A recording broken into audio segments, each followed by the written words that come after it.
राम राम है बुंदेली चुगली से नीरज। देश दुनिया में लोकप्रिय होता चैनल बुंदेली चुगली देख रहे तुम्हारे। हम बुंदेलखंड की यात्रा पे है। उत्तर प्रदेश में सियासी हलकन में अब भैया विधानसभा चुनाव की तैयारी शुरू हो गई। जनवरी के में संभावित उत्तर प्रदेश विधानसभा के चुनाव है और हर राजनीतिक दल अपनी अपनी तैयारी में लग गए हैं।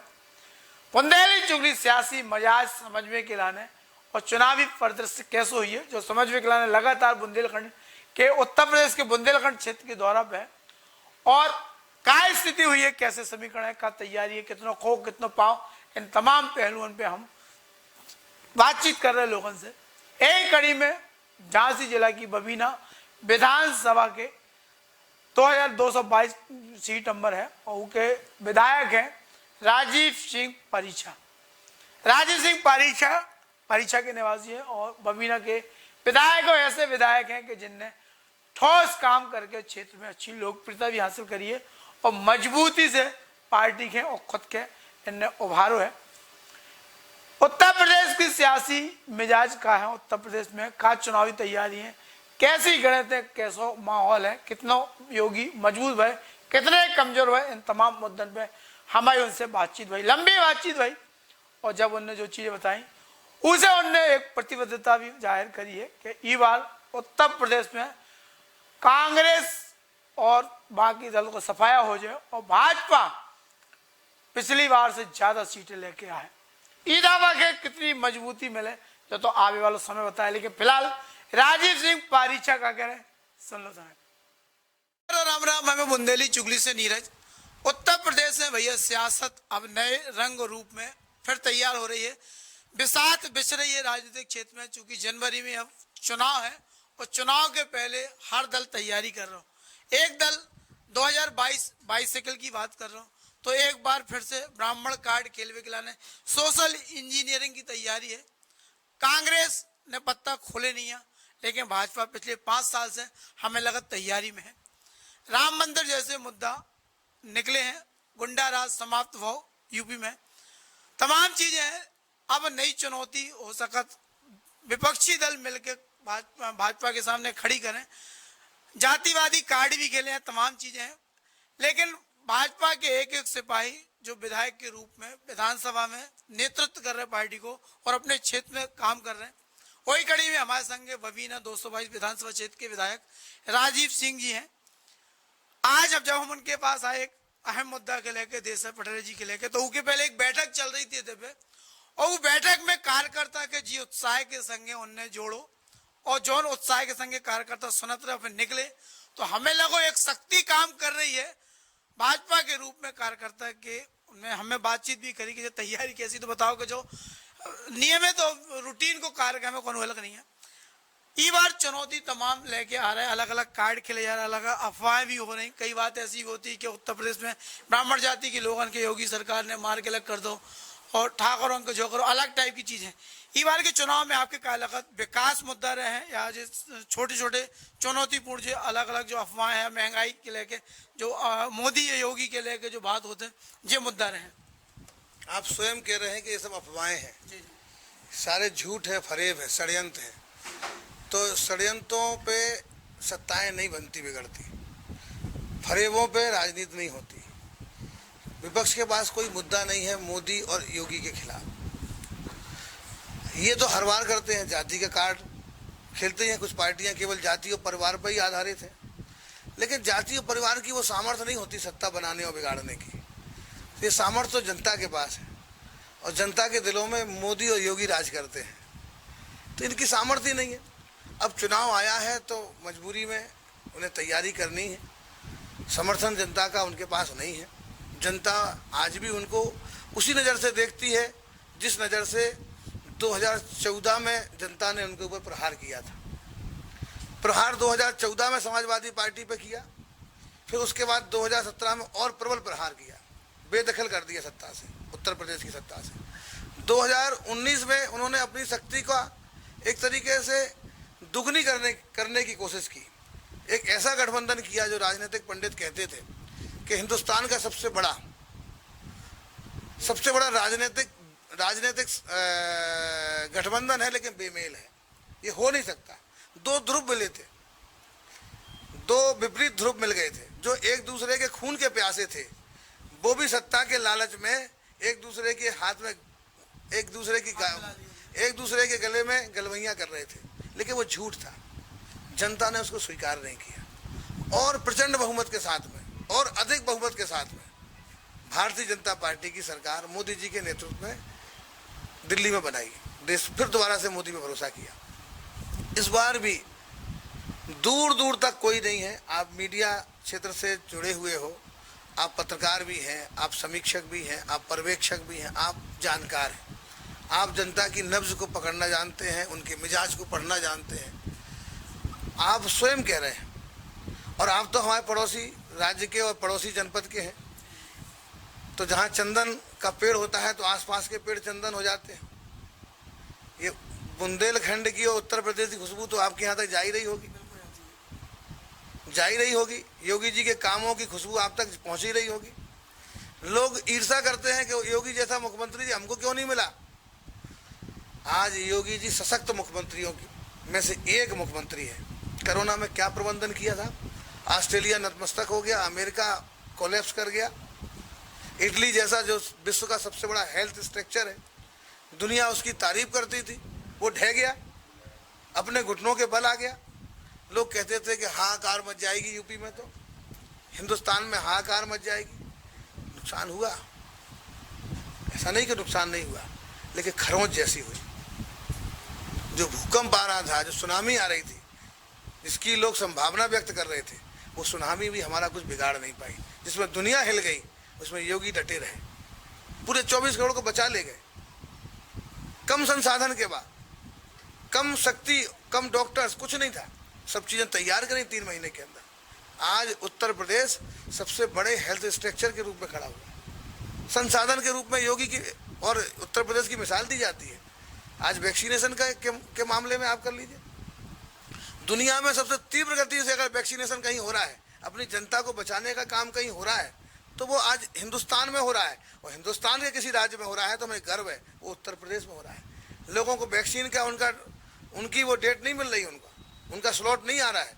उनका स्लॉट बुक कराते हैं, महीनों नहीं आता है। दिल्ली जैसे हमारी राजधानी है, दिल्ली जैसे राज्य में स्लॉट नहीं आता है, और उनके पास मुट्ठी भर लोग हैं, और इतना बड़ा विशाल का है उत्तर प्रदेश। आदमी दिल्ली से भी आता है एनसीआर में कि चलो नोएडा चलो, योगी जी के यहाँ गाजियाबाद चलो, मेरठ चलो, अभी आते 2 घंटे में लगा के। बढ़िया सड़कें बना दी है योगी जी ने और मोदी जी ने, जाओ 2 घंटे में वैक्सीन लेके आ जाते हैं। तो ये यूपी ने करिश्मा करके दिखाया।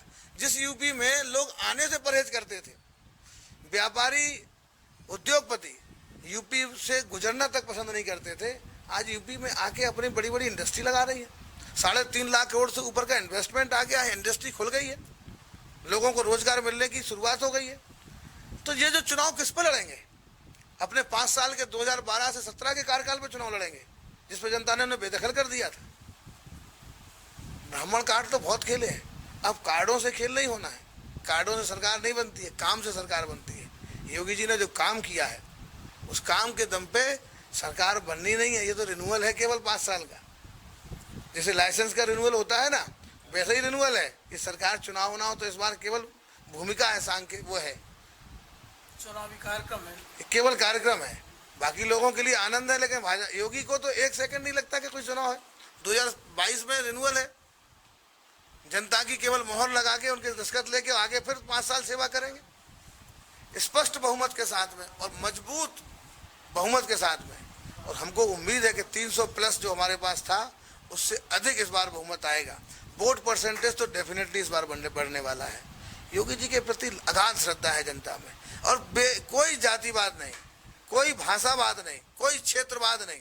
पहला मुख्यमंत्री है जिसका निष्कंटक 5 साल निकला, और दिन ब दिन उसकी जय जयकार बढ़ती गई।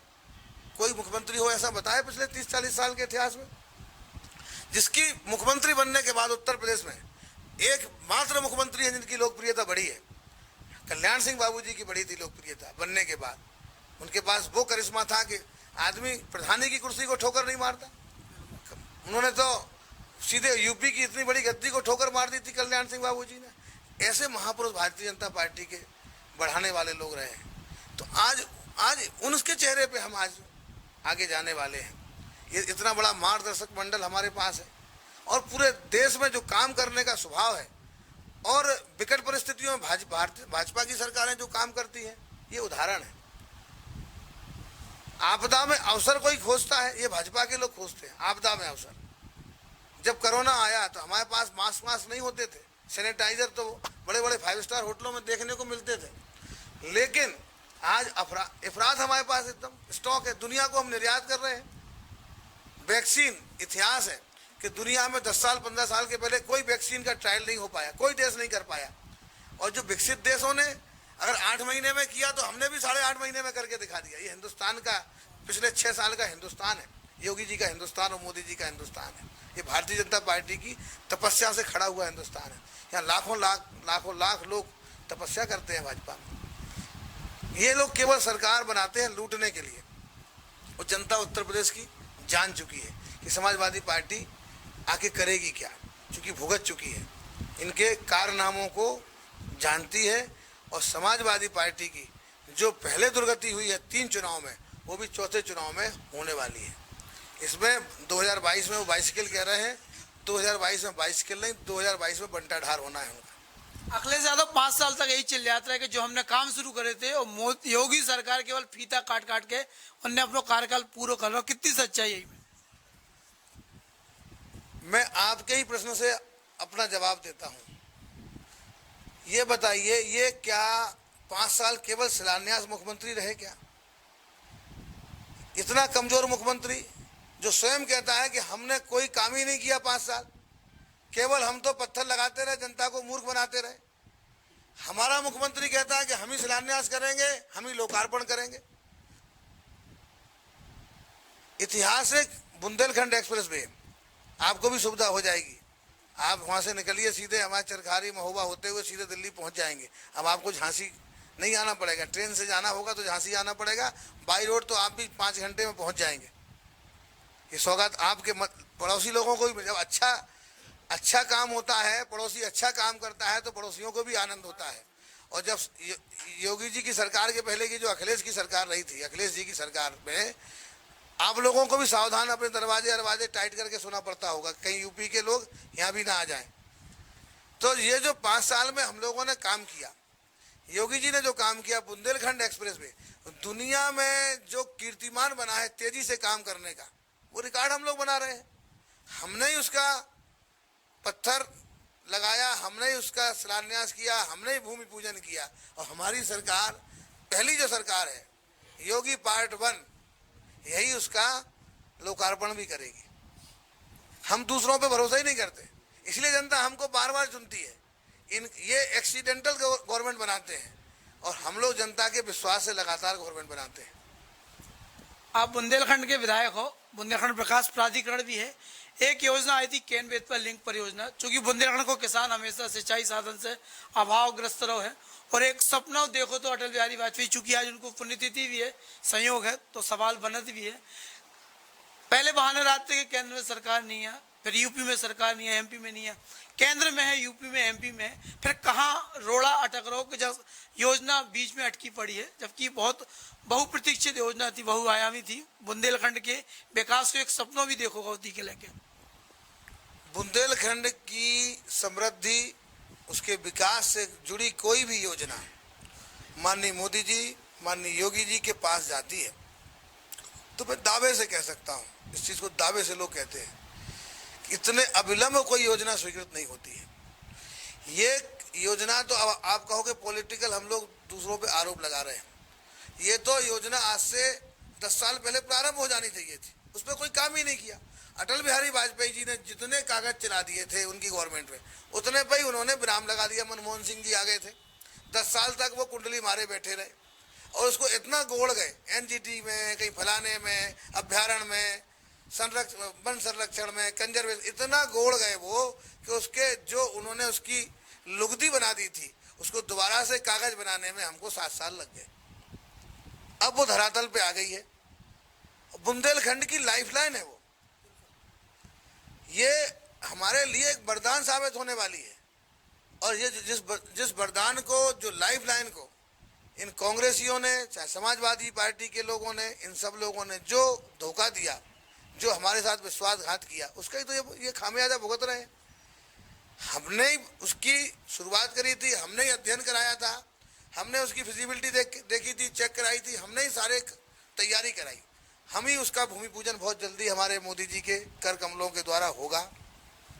और केवल भूमि पूजन ही नहीं होगा, वो लोकार्पित भी ईश्वर चाहेगा तो 2026 या 27 के पहले मोदी जी ही उसको करेंगे। बहुत बढ़िया। अगर तो पवित्र संकल्प है तो निश्चित रूप से खुशी की बात है बुंदेलखंड के किसानों के लेके। एक बार बात आती है, जिन्न निकल गया चिराग से, जैसे कि बुंदेलखंड राज्य को गठन के लेके बार बहस हो, कई लोग राष्ट्रीय स्तर तक आंदोलन कर चुके। आप कितनों ये महत्वपूर्ण मानते कि बुंदेलखंड राज्य बनना चाहिए तो विकास हुई है, या जैसी अभी स्थिति है ऐसे में बुंदेलखंड का विकास हो सकता? ये लोगों की आस्था का विषय है कि बुंदेलखंड एक बुंदेली भाषा बोलने वालों का, बुंदेली संस्कृति को मानने वाले, उसमें जीने वाले, उसमें रहने वालों का एक अपना राज्य होना चाहिए। लेकिन ये सब आवश्यकताएं उस समय पड़ती हैं, या उस समय ये मांग लोगों की प्रबल होती है जब वो परेशानी में होते हैं। आपके यहाँ भी शिवराज जी का शासन है, लोग उससे संतुष्ट हैं, और हमारे यहाँ तो महायोगी का शासन है। अब लोग बुंदेलखंड की बात ही नहीं करते। अब गाए बगाए लोग अपने मल्हार गा लेते हैं कि हाँ बुंदेलखंड बना। हम लोगों का भी कोई ऐसा नहीं है, लेकिन हमें चाहते हुए इतना बढ़िया शासक है योगी जी, ऐसा हमारे पास विकल्प है, तो अभी हम लोग बुंदेलखंड नहीं, अभी तो हम विकास की बात कर रहे हैं कि बुंदेलखंड में इतना विकास हो जाए, इतना विकास हो जाए कि बुंदेलखंड हमारा इजराइल बन जाए, बुंदेलखंड हमारा स्विट्जरलैंड बन जाए। योगी जी के शासन में बन सकता है, क्योंकि उनके अंदर वो कल्पना है, और वो कल्पना को साकार करने का उनका विजन है, उनका संकल्प है, जो काम वो करते हैं। तो इतना बढ़िया नेतृत्व हमारे पास है, हम क्यों गलती करें? बार पहले एक बार हमने गलती करी थी हमारे यहाँ के लोगों ने, लेकिन अब हमको लगता है कि वो गलती नहीं है। आज से जब देश राज्य पुनर्गठन आयोग हुआ, जब ये मध्य भारत होता था, तो ये 4 जिले जो आज भी लोग मध्य प्रदेश का हिस्सा मानते हैं, झांसी, बांदा, हमीरपुर और जालौन, 4 जिले हुआ करते थे उस समय। ये मध्य प्रदेश का हिस्सा हुआ करते थे, लेकिन इन 4 जिलों ने मध्य प्रदेश में जाने की अनिच्छा व्यक्त कर दी थी। तो जब यहाँ पे सपा बसपा का शासन रहता था, तो हम कई बार अपने पुरखों को कोसते थे कि तुमने ये गलती क्यों कर दी, बढ़िया शिवराज जी की सरकार चल रही है वहाँ पे, आप भी वहाँ रहते तो कम से कम आनंद करते। लेकिन आज योगी जी की सरकार है, तो हम कहते हैं हमारे पुरखों ने बड़ा अच्छा निर्णय लिया था कि उत्तर प्रदेश में ही रह गए थे। तो ये बड़ी खुशी की बात है। तो आज हम लोगों को बहुत संतुष्ट है यहाँ की जनता, योगी में विश्वास कर रही था। 2014 में 4 सीटें हमें लोकसभा में मिली, 2017 में 19 में से 19 सीटें हमको मिली, 2019 में 4 में से फिर हम 4 वापस करके लाए, मतलब एक तरीके से रिन्यूअल हुआ। 2022 में फिर 19 का रिन्यूअल होना है। ये सब योगी जी के साथ में, सबका साथ, सबका विकास, सबका विश्वास। जरूरत कहाँ है? बुंदेलखंड होनी चाहिए। आपने कहा ना कि बुंदेलखंड की माटी में जन्मे हुए लोगों का सम्मान होना चाहिए। आज हमारे मोदी जी ने सम्मान किया ना ध्यानचंद जी का, आज खेल पुरस्कार का, एक परिवार के नाम से सब कुछ चलता है, पूरा देश कैसे गिरवी रखा हो। आज हमारे आइडल हैं साहब, नंगे पैर उन्होंने बड़े बड़े महारथियों के छक्के छुड़ाए थे, नंगे पैर हॉकी खेली था। ऐसे महापुरुषों का आज तक कोई नाम लेने वाला नहीं था। मेजर ध्यानचंद, जिनकी हॉकी को लोग मानते थे इसमें जादू है, दुनिया का सबसे शक्तिशाली राजनेता, शासक हिटलर, वो भी उनको सम्मान करता था, वो भी झुकता था। तो ऐसे लोगों को हिंदुस्तान नहीं कभी मानता था। इनकी पहचान तो मोदी करता था। ऐसे तो ये बुंदेलखंड के लोगों की पहचान करना, आज योगी जी हैं, भगवान राम जहाँ जहाँ आए, जहाँ जहाँ जितने भी हमारे सांस्कृतिक स्थान है, उन सबका सम्मान हो रहा है। चित्रकूट चले जाओ, आप देख लो कितना विकास हुआ है, कितना पैसा हुआ है, कितना पैसा लगा है, कितना विकास हो रहा है। बुंदेलखंड में डिफेंस कॉरिडोर, बुंदेलखंड सूरवीरों की धरती है, ये कभी किसी के अधीन नहीं रही। यहाँ का अपना पानी है, यहाँ की अपनी हवा है। तो यहाँ के लोगों का सम्मान योगी जी ने किया, मोदी जी ने किया। यहाँ डिफेंस कॉरिडोर दिया कि यहाँ के जो पुरुषार्थी लोग हैं, इनका परिश्रम और श्रम और पसीना अब बारूद और गोला बनाने में लगेगा, जैसे चीन और पाकिस्तान के छक्के छूटेंगे, वो चीजें भी यहाँ बनने वाली है। तो ये बुंदेलखंड को जो उन्होंने दिया है, कोई विकल्प है साहब इनका? ऐसे तो महापुरुष हमारे पास हैं, दिमाग में जनता कुछ है ही नहीं। वो तो कह रहे राम नाम की लूट है, और लूट सके तो लूट, और अंतकाल पछताएगा जब प्राण जाएंगे छूट। ऐसा शासन है, कोई आदमी छोड़ना ही नहीं चाहता इनको। आखिरी व्यक्तिगत सवाल है, बहुत सारे विधायक अपने अपने विधानसभा क्षेत्र बदल रहे, अगली उम्मीदवारी आपकी परीक्षा बबीना क्षेत्र से रहे या कौन और नौ क्षेत्र आप तलाश रहे? नहीं, हम तो कोई क्षेत्र तलाशते ही नहीं है, क्षेत्र के लोग तलाशते हैं। नेता का काम ऐसा होना चाहिए कि जनता उसके लिए कहे, नेता को कहना पड़े, विधायक को कहना पड़े कि हम यहाँ से लड़ेंगे, वहां से लड़ेंगे, इसका मतलब उसने काम नहीं किया। लोग कहेंगे फलाना व्यक्ति हमारे यहाँ से लड़े, वहां की जनता डिमांड करेगी नहीं हमारा ये नहीं, हमारे यहाँ तो ये लड़े। ये कोई विषय मेरे लिए नहीं है, ये समान सब जो जनसेवक हैं, जितने भी जनप्रतिनिधि हैं, उनके लिए मेरा सवाल है, उनके लिए मेरा ये सुझाव है कि अगर आपको चुनाव लड़ने के लिए कहना पड़े, टिकट मांगना पड़े, सीट के लिए जगह खोजनी पड़े, इसका मतलब आप लड़ने लायक है ही नहीं, आपने 5 साल काम ही नहीं किया। अगर आज भी आपको 5 साल के बाद आपको टिकट और सीट ढूंढनी पड़े, तो ऐसे लोगों पर लानत है। और जिस दिन ऐसी स्थिति आएगी, हम इस राजनीति को करेंगे ही नहीं। तो हम जनता अगर पार्टी विश्वास करेगी, पार्टी टिकट देगी तो चुनाव लड़ेंगे। पार्टी जिसको टिकट दूसरे को कोई विश्वास करेगी, हमसे बेहतर समझेगी, क्योंकि सरकार बनाना आवश्यक है, उससे जनता की सुरक्षा होती है, जनता के लिए काम होता है। हमसे बेहतर किसी को समझेगी, उसको टिकट देगी, उसको जिताएंगे। जीतना भाजपा का ही है, जो लड़ेगा वो जीतेगा। बबीना से वही जीतेगा जिसको भाजपा लड़ाएगी, गिरोठा से भी वही जीतेगा जिसको भाजपा लड़ाएगी, और झांसी सदर से भी वही जीतेगा जिसको भाजपा लड़ाएगी, मऊरानीपुर से भी वही जीतना है जिसको भाजपा अपना कमल का फूल दे देगी। जीतने चारों में चारों भाजपा के ही है। बाकी पार्टी को तय करना है और जनता को तय करना है कि हमारा कौन प्रतिनिधि हो सकता है। जनता ने भाजपा तो तय कर रखी है, इसलिए कोई विषय नहीं है, ना कोई ये प्रश्न मैं समझता हूँ। ये तो आप लोगों को मजे के लिए प्रश्न देने पड़ते हैं कि कुछ ना कुछ तो चुलबुली हो, कुछ तो लोग हलचल हो। कोई हलचल नहीं है यहाँ, तो सब भाजपा को मन में, योगी को सब वोट देने वाले हैं। मोदी और योगी को लोग वोट देने के लिए हैं। हम लोगों की क्या मिसाल है साहब? हमारी ना कोई मिसाल है, ना कोई बिसात है। ये सब योगी और मोदी के पीछे चलने वाले लोग हैं। और पूरा बुंदेलखंड तो इस समय योगी योगी जप रहा है। इतना योगी जी ने, इतना कोई मुख्यमंत्री आया नहीं था। योगी जी का पहला दौरा शुरू हुआ मुख्यमंत्री बनने के बाद, तो पहली बैठक झांसी से शुरू हुई। जितना बुंदेलखंड के लिए उनके मन में प्यार है, मैं कहता हूँ हम इस बात के लिए धन्यवाद देंगे कि उनका बुंदेलखंड आने की हिम्मत नहीं करते थे। पहले के मुख्यमंत्री कहते थे कि झांसी जाएंगे या नोएडा जाएंगे तो हमारी कुर्सी चली जाएगी, जाते ही नहीं थे। बड़ी मुश्किल में 1-2 महीने रह जाते तब आते थे। योगी जी ने शुरुआत ही यहीं से करी। और बुंदेलखंड की धरा तो वो है, भगवान राम को 11 वर्ष से अधिक या 12 वर्ष अपने यहाँ रखा था। तो जब शुरुआत योगी जी ने यहाँ से करी तो 12 वर्ष तो मुख्यमंत्री गारंटी से रहेंगे हम। योगी जी उत्तर प्रदेश की शुरुआत उन्होंने यहाँ से करी। ये राम राजा की धरती है ये, तो कोई ऐसी दिक्कत नहीं। तो भैया जयते हमारे संगे बुंदेलखंड के जहाँ को पानी अपने आप में बोलत है, ऐसे पानीदार विधायक राजीव सिंह जी। और अब जो तय है कि भैया अगर जैसे सिपाही भाजपा के पास है तो टोटी बाबू हो चाहे बहन जी हो और चाहे कांग्रेस वाले हो, इनकी तो देखो तय है। बाइसाइकिल में साइकिल पंचर हो, कभी बार साइकिल ही गायब हो जाती, अलग बात है। लेकिन गंभीर चुनौती है कैसे भाजपा जनता की अदालत में यही एग्जाम में अपन कहे हैं कि पूरी तैयारी के संग जो है और विकास के मुद्दा पे जो है, और अगर विकास जहाँ है तो फिर जातिवाद, क्षेत्रवाद या भाषावाद कोनो मायने नहीं रखत। हालांकि अब देर है, जनवरी तक जब चुनावी रणभेरी बजने हैं, और ई के बाद देखे वालों जो पूरा माहौल हुई बड़ा दिलचस्प हुई है और बहुत मजेदार रहे। बुंदेली चुगली दिखाते रहे। उत्तर प्रदेश की भाजपा आत्मविश्वास से भरी है और हर पहलू उन पे खुद के मजबूती के साथ रख रही है।